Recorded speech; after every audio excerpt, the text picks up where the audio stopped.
শিক্ষক দিবসে তোমরা এসেছো তোমাদের শিক্ষকের কাছে প্রণাম করতে।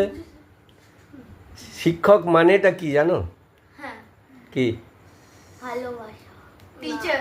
টিচার্স, শিক্ষক টিচার্স। Syllabus শিক্ষক ছাড়া হলো আর কিছু পিতার পরেই তার স্থান, দ্বিতীয় পিতা বলে। আমি বলছি পৃথিবীতে তো শিক্ষক যিনি শিক্ষা দেন তিনি শিক্ষক।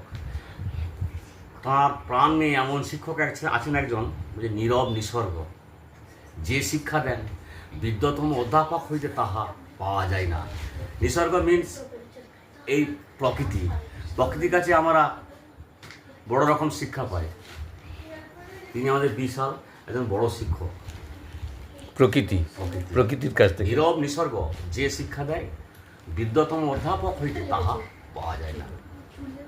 একদম ঠিক কথা। বাকিটা আপনি বলবেন। আপনি সাংস্কৃতিক পণ্ডিত আছেন, আপনার শিক্ষক সম্বন্ধে আপনার কি আইডিয়া একটু বলুন। না, আপনি ঠিকই বলেছেন, সবার কাছেই আমরা শিক্ষা পাই, হ্যাঁ। কিন্তু শিক্ষক উনি মানে অন্ধকার থেকে আলোর দিকে নিয়ে যান। এগুলো তো হচ্ছে পরিবেশ থেকে শিক্ষা।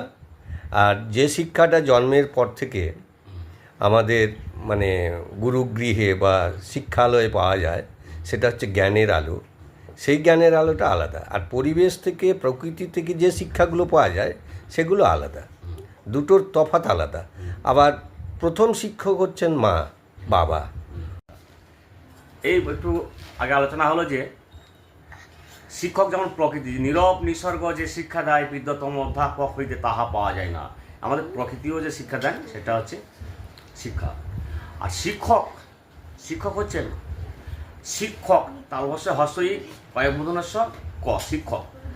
তালবস্যয় হস্যই হচ্ছে শিষ্টাচার, কয়েমূর্ধন্যস্য ক্ষমা, কয়ে কর্তব্য। এই তিন নিয়ে হচ্ছে শিক্ষক।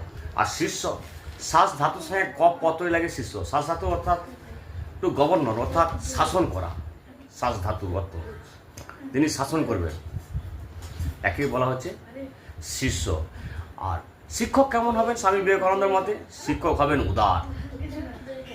তার প্রতি ছাত্রদের থাকবে উদার, প্রচুর আস্থা, সমস্ত কিছু আস্থা হচ্ছে তিনি হবেন শিক্ষক।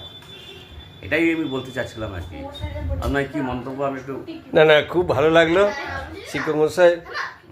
না, আমার খুবই ভালো লাগলো আপনার আজকের এই আপনাদের এই সুন্দর অনুষ্ঠানে একটুখানি থাকতে পারলাম, খুবই ভালো লাগলো।